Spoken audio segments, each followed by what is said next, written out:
é difícil de encontrar tudo nas melhores circunstâncias. Então, empresas que estão crescendo, que estão pagando dividendo a bons preços. E já que a gente vai falar aqui sobre dividendos versus crescimento, por que não falar também dessas empresas? Eu vejo o setor elétrico hoje como uma das boas oportunidades da Bolsa e é um setor que alia crescimento e dividendo. Eu acho que essas duas coisas não precisam necessariamente estar dissociadas e é exatamente isso que a gente busca. Ou você busca ações de crescimento versus dividendo. Fabião, o que você tem a falar aí? Cara, eu acho que as pessoas fazem uma confusão muito forte, principalmente em busca de ações como Magazine Luiza, o que hoje talvez não seja um grande exemplo, porque despencou bastante nesses últimos meses aí, mas foi com certeza uma das ações que deu uma bela porrada aí nos últimos anos, né? E a pessoa geralmente quer começar, obviamente, querendo acertar a melhor ação, a ação que vai dar aquela porrada para cima, né? Mas, pessoal, isso não é o que você vai encontrar, pelo menos aqui no Ações Garantem o Futuro, tá bom?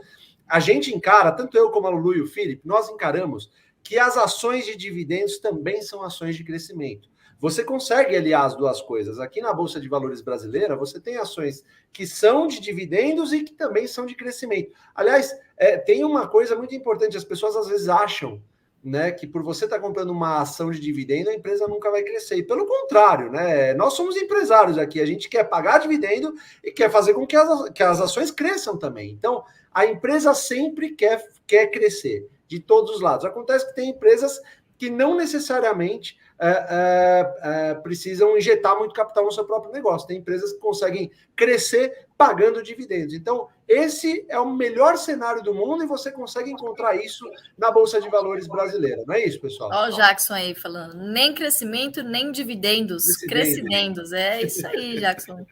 Excelente, nossos seguidores sempre muito criativos aqui, né? O Fê estava falando sobre chuvas, enfim, que geralmente nunca chove onde tem que chover, né? Mas uma notícia muito positiva que saiu ontem, por exemplo, a cidade de Curitiba, depois de 2 anos de racionamento, foi suspenso, né? Então, realmente pode ser aí o primeiro dos indícios de que os reservatórios aí começam a se recuperar, né? Ao que tudo indica, o final de uma crise hídrica aí gravíssima, pior. O que aconteceu? Terremoto. Eu dei uma porrada no meu notebook. Tudo bem aí? Desculpa. Mas, enfim, continuando, pode ser aí um bom indício aí para as empresas que sofreram muito, né? Principalmente a SGT e CESP, que tem boa parte do seu portfólio de geração atrelado à geração hídrica, né? Boa notícia também para a Copel, né? Para outras, enfim, empresas de energia no geral, saneamento, claro, que obviamente tem para a gente tem boas perspectivas aí pela frente, tem muita coisa descontada, né? Coisas que são basicamente um mix de crescimento com dividendo, né? Acho que não faltam exemplos, por exemplo, a gente sempre gosta de usar o exemplo da Klabin, né? Que a depender do preço você consegue pegar o yield de 6%, né? 2020 praticamente inteiro eu comprei Klabin a rodo, né? Cheguei a pagar na Unity 11, 12 reais, alguma coisa assim.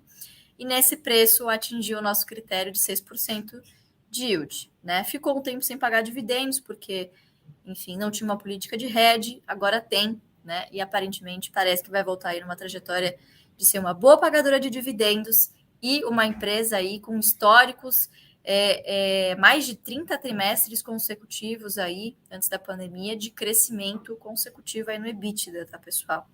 Então, assim, é difícil de encontrar tudo nas melhores circunstâncias. Então, empresas que estão crescendo, que estão pagando dividendo a bons preços. Nem sempre você vai conseguir encontrar essas 3 características ao mesmo tempo.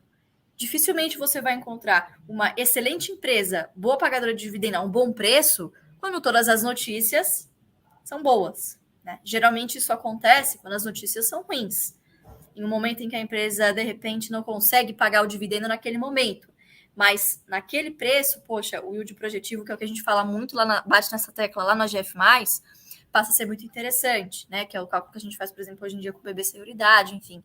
Então, algumas coisas que no curto prazo podem parecer desinteressantes, mas que se a gente olha o histórico, enfim, tenta traçar um projetivo, são oportunidades que aí, principalmente a política, a macroeconomia, acabam trazendo para a gente. Então, é possível a gente encontrar empresas que têm um mix de crescimento com empresas de dividendo.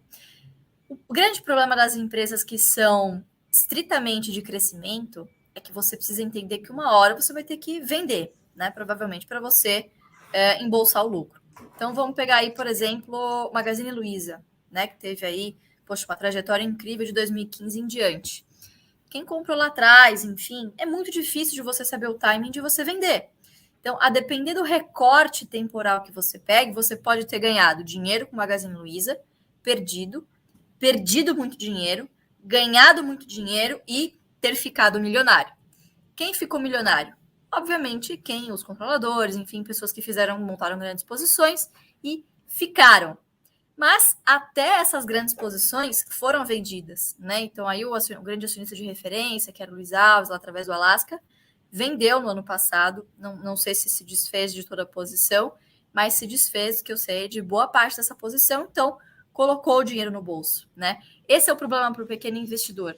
Quando é a hora de vender uma empresa de crescimento? Afinal, você está pagando múltiplos altos por uma empresa que possivelmente vai entregar esse crescimento na perpetuidade. Você está comprando esse projeto hoje. Então, uma hora você vai ter que vender para capitalizar isso e encerrar a operação e voltar se ficar barato de novo. O problema é esse. As pessoas geralmente entram no final do ciclo, depois que toda a alta já aconteceu, né? Então, quem veio aí comprando nos últimos 2 anos e não vendeu agora, pode ter perdido o timing, né? Que agora a gente está entrando num período, assim, um pouco nebuloso para as empresas que estão atreladas ao consumo interno, né? Você tem aumento de taxa de juros, aumento do dólar, então você aumenta o preço dos insumos, você diminui a procura, né? Os seus consumidores estão endividados, você aumenta a inadimplência. Então, conjunturalmente, ficou muito mais difícil hoje para o varejo e ficou muito mais difícil de você entregar hoje aquele PL de sei lá quantas 100 vezes que você pagou lá atrás, né? Então, é interessante, concordo com vocês, é muito legal multiplicar o capital, mas tem que ter uma certa maturidade para saber o ponto de entrada e o ponto de saída, né, pessoal? O que vocês têm aí a dizer? Falei demais.